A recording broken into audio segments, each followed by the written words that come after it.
So we have a more realistic sculpt here, obviously. Give this a second to quick save.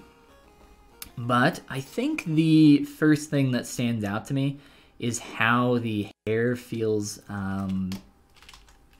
For this style, typically you want to go for once you get to this stage where you're kind of blocking out some of the larger chunks, and I think a lot of the larger chunks here are overdone for what we see here. I think you've done a fairly good job of figuring out the hits and breaks of this, but for the most part, I think you're kind of missing some of the general direction here from the profile, as that kind of, essentially the shape that we see kind of V'ing up like that. So I would kind of look at that. I don't know if you have another angle for this guy's head, but that might be something that you want to look at. Typically this line of the hair, not always, but a lot of the time, depends on how your hair is cut, will flow like about the same direction of that brow line coming down. So try to look at that, see if there's anything kind of happening there, and then you might want to sculpt in some additional hair coming down here in front of the ear.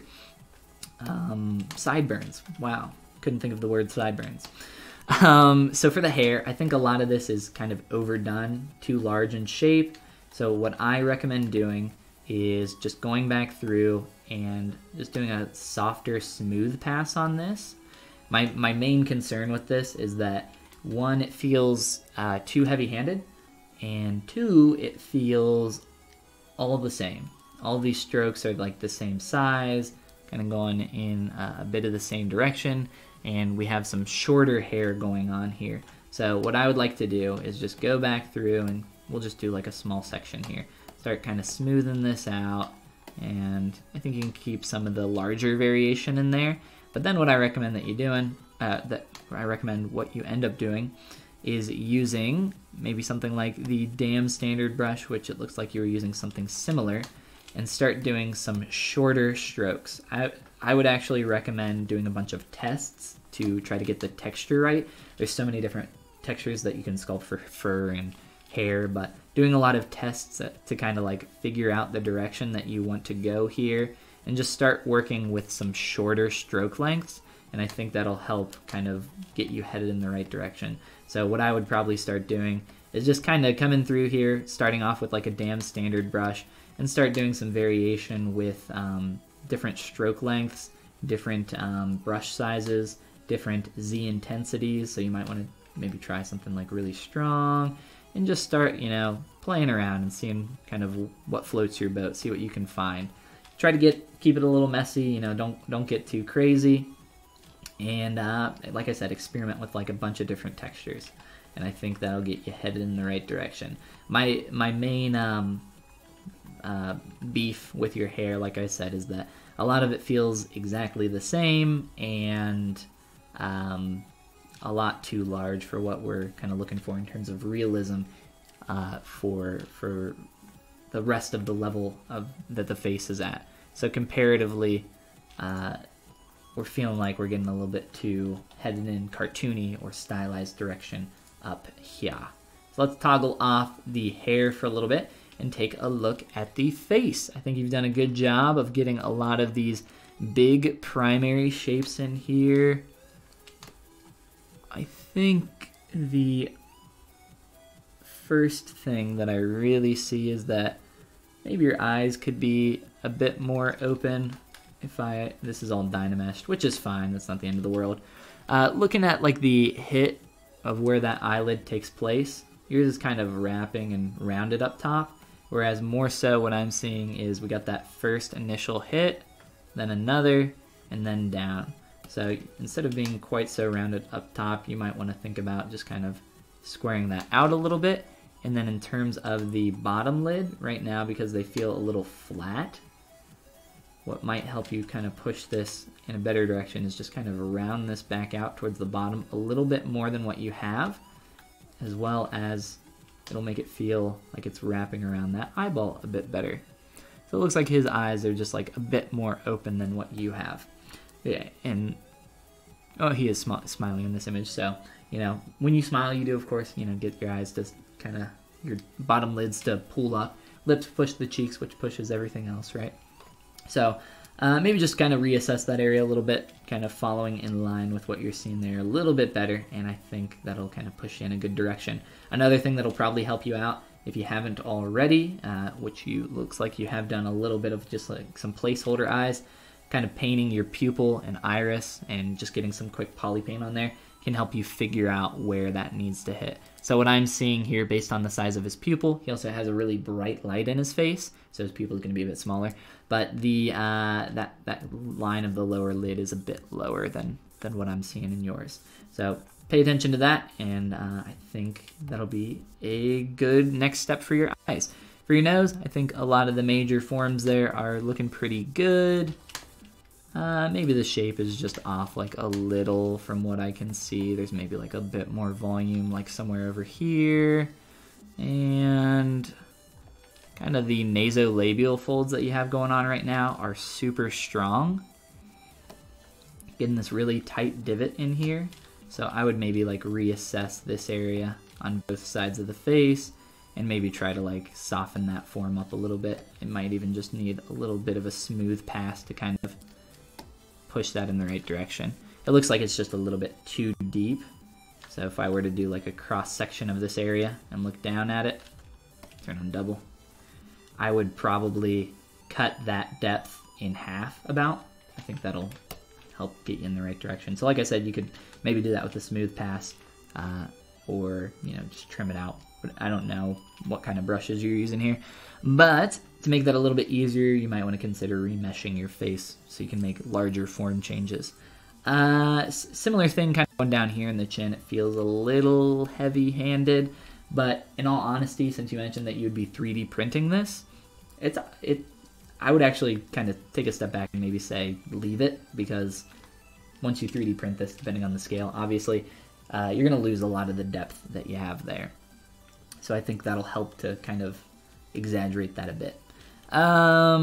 Lips feel a little kind of like tight and blocky down here, specifically for the lower lip, and then for the upper lip, we're just getting a little kind of weird with our hit and transition up through here.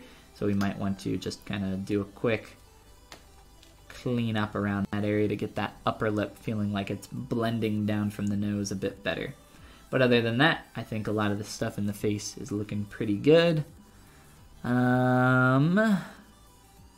Let's see, in terms of the neck here, transitioning into this lower portion, I would maybe kind of blend this out a bit more than what you have.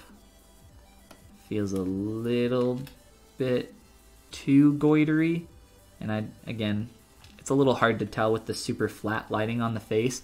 Honestly, this is like a terrible image to use as a reference. You really want to find images with like really distinct lighting. Really flat lighting like this, because somebody was using a camera flash, is typically not great for reference. Same thing back here with the ears. The shape of your skull is, if we look at the shadow, it's kind of starting to deform a bit. So it looks like you've, like just the way this is, it's kind of like pushing in around there.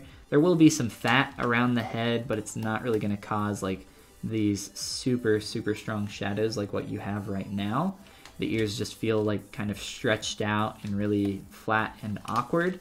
So what I recommend doing is taking the time to fill in some of the information back here, as well as working on the transition of your ear into your head a little bit more.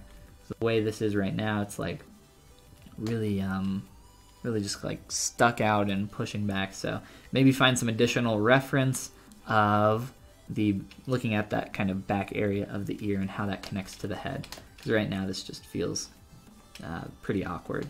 So take another look at that. Other than that, I think you got a lot of good stuff going on in your head, like I said.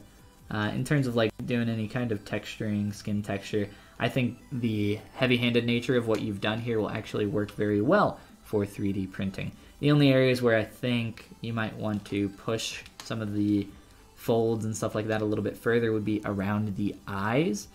You might want to just be careful that for some of these wrinkles and folds of flesh, that we're not getting to a place where we have anything like this that's just kind of like ending.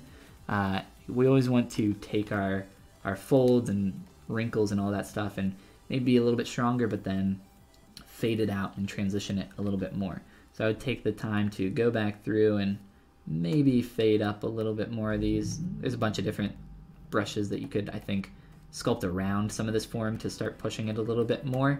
I like using the clay tubes brush actually a lot for wrinkles, just at a really small brush size, and like getting in there and just start adding some a little bit more skin texture with that, start blocking it out, and then obviously maybe going back through with like a pinch brush or mech cut, something, start planing out some of the information a bit more, play around with it, but just make sure that we don't have any form that goes and just like stops directly without kind of transitioning and thinking about edge quality too much. For the clothing, I would do this probably the exact same way. The only thing that is like technically wrong, I would say, is for your base shirt shape. Shirts don't typically start turning up around this area, so you might want to get this like a little bit more closely to where it would be for placement. So his body is down here a little bit more, so this would be hitting right around his clavicle area. And if you want to step back, like another way that you could do this, here, I'll undo. Let me just smooth that out and start kind of transitioning into the body a little bit more. So we get a little bit more of just like the shape of the torso there, and then you can just take like a big old trim brush and start kind of planing out that area. So I think that'll help kind of push you in the right direction there. Make sure that you're kind of getting the big shapes down here first, and then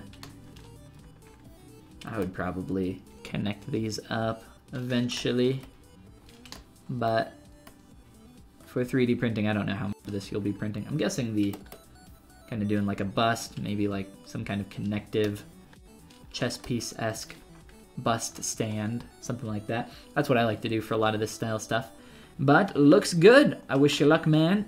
And I think with those few things, I think you'll have a pretty awesome 3D printed sculpt here. So cool. Look forward to it.